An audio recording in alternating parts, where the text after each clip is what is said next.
esperando a la maduración de los datos para que nos digan cuál será la sobrevida a largo plazo. Por desgracia, algunos pacientes todavía están teniendo recaídas con esto y todavía no nos queda muy claro si pueda ser un reemplazo para los trasplantes de células madres halogénicas. Así que a los pacientes se les da células CAR-T, pero aún así esperamos llevarlos a trasplantes de células madres. La toxicidad de las células CAR-T cell que puedan limitar su uso es el síndrome que les mencionaba, que es mucho más común con la adición de inotuzumab en los pacientes, sobre todo más severos. También hay neurotoxicidad que incluye unos cuantos casos de edema letal cerebral por el uso de las células de CAR. Entonces, sí, esto todavía es una terapia en desarrollo que, bueno, ha sido aprobada para LLA en Estados Unidos. Hay otros estudios en curso y todavía queda por ver qué tan comúnmente se va a utilizar. Esto es el algoritmo potencial para pensar en el manejo de pacientes con LLA, con recaídas o refractaria, y para pacientes elegibles para trasplante creo que hay que considerar meterlos a un estudio clínico si hay alguno disponible. Si no hay ningún estudio clínico, pues les recomiendo darles blinatumomab y luego llevarlos a trasplantes. Para los pacientes que no son candidatos a trasplantes, pues considerar primero un estudio clínico. Si no son candidatos, entonces el blinatumomab se administra hasta por 5 ciclos consecutivos para lograr la remisión y después potencialmente para mantenimiento por 1 año cada 3 meses, y puede ser una buena manera de manejar a los pacientes que no pueden ser trasplantados. Alternativas podrían ser inotuzumab, células CAR-T, que ya son aprobadas hasta después de los 26 años en Estados Unidos. No sé cuál sea la estrategia de desarrollo para las células T-CAR aquí en México. Y en caso de fracaso, pues hay esquemas alternativos de quimioterapia, esquemas pues alternativos que ya se ha demostrado que no tienen tan buen resultado.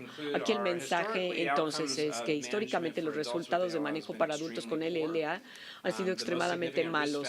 El mayor riesgo significativo es la edad. La edad realmente estratifica los desenlaces de los pacientes. El tratamiento con esquemas inspirados en pediatría es preferido para la población de adolescentes y adultos jóvenes en Estados Unidos, que en Estados Unidos también se va a utilizar en el estudio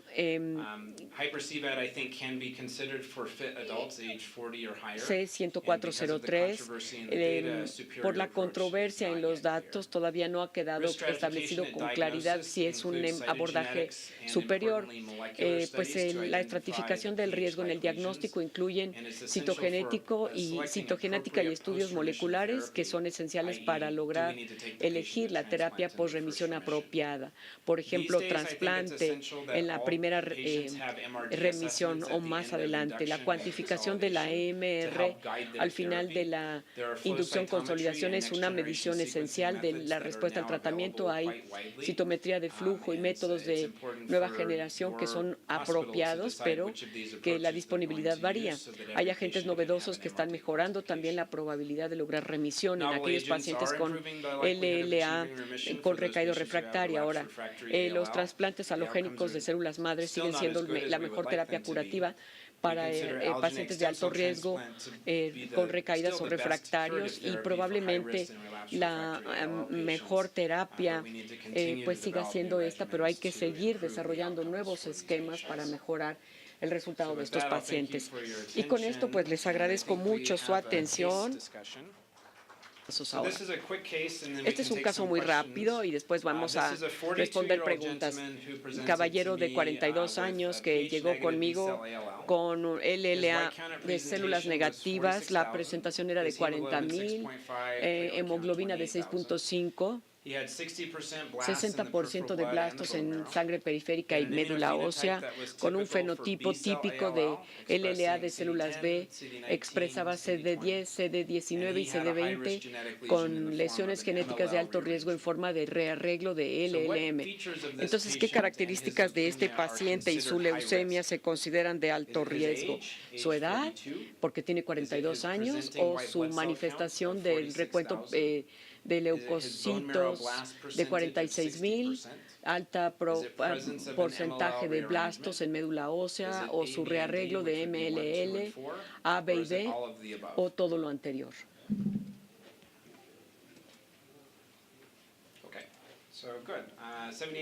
Bueno, bien, 78% respondieron bien. La respuesta correcta es que definitivamente la edad sí es un factor, tiene más de 30. El hecho de que tenga un recuento de eritrocitos de más de 40 también es un alto riesgo. Su porcentaje de blastos de médula ósea realmente no es un factor de riesgo. Era una pregunta capciosa. El porcentaje de blastos no tiene impacto. Ahora, MLL, o sea, tiene un arreglo alto. La respuesta era que sí. Se le da quimioterapia con hipersevad, logra la primera remisión sin enfermedad residual detectable.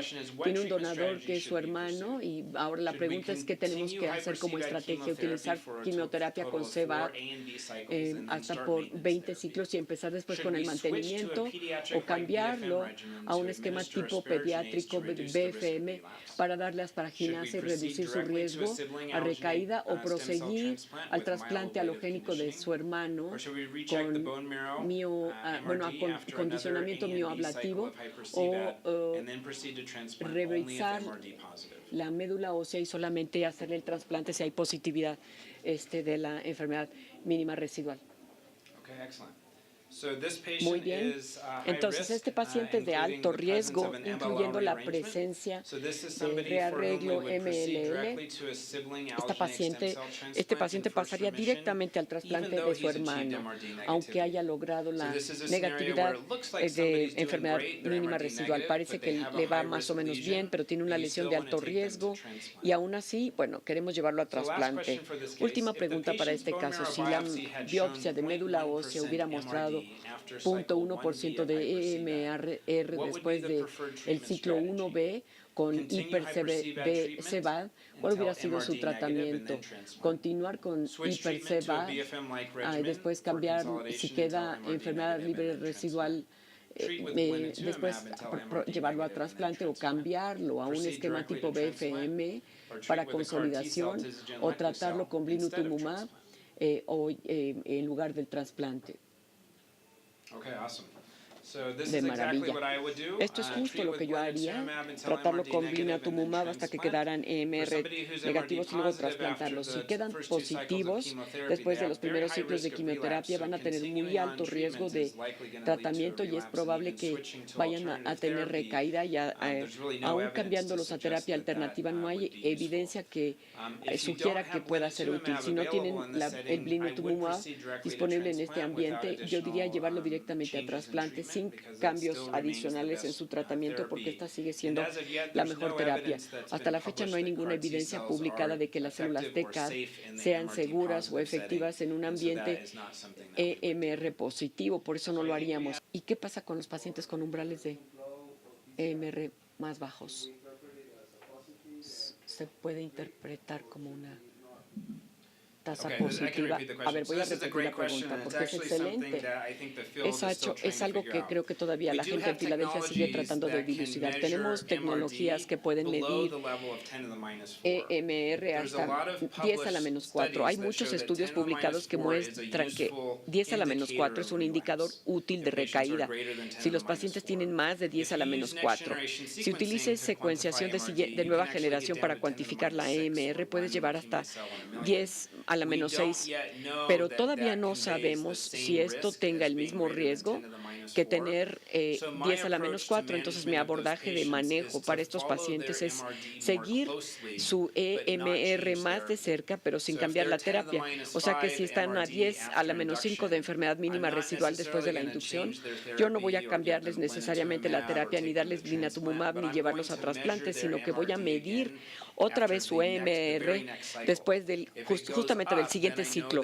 Si aumenta, entonces sé que tienen problemas. Si baja, los voy a mantener con la misma quimio. Ahora, todavía no hay ningún estudio que nos hayan ayudado a aclarar las cosas más allá, o sea que estamos como que atorados pues con los datos que tenemos. Su pregunta fue excelente. ¿Alguna otra pregunta? La pregunta es que cuál es el rol de las células TCAR para recaída post-trasplante. Bueno, en este momento en Estados Unidos solamente tenemos la aprobación para las células TCAR después de los 26 años. Yo trato de llevar a los pacientes a estudios clínicos, si son más jóvenes y tienen una recaída de MR, porque yo creo que es la mejor manera de lograr la remisión. Pero el problema es que la mayoría de estos pacientes van a seguir recayendo a pesar de las células TCAR. Estamos tratando de hacerles un segundo o hasta un tercer trasplante si logran remisión, pero pues es un escenario realmente difícil el de estos pacientes, por desgracia, ¿no? A la mayoría no les va bien. ¿Alguna otra pregunta? Yeah, go ahead.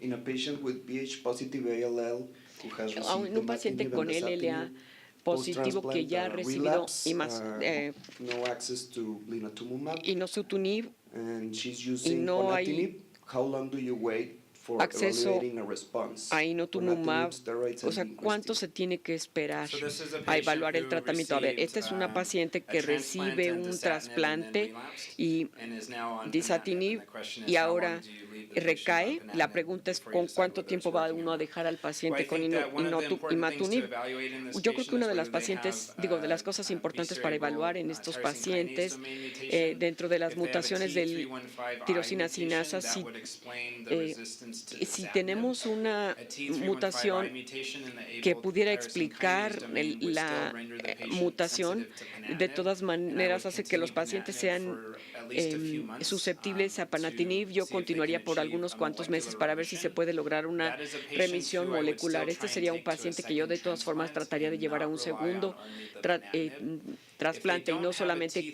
depender del fármaco, sino ahora, si no tienen el gen, podría significar que no puedan tener un mecanismo BCR-ABL de recaída. Hay otras mutaciones que estamos identificando ahora que sirven para dar resistencia a los inhibidores de tirosina sinasa en aquellos pacientes con LLA Filadelfia positivo. Eso sería el caso en el que el panatinib probablemente no funcionara, porque el BCR-ABL no es lo que ayuda. Este es el caso en el que querríamos tener acceso a panitumumab y blenitumumab, que típicamente mejora a los pacientes refractarios o que no soportan los inhibidores de tirosina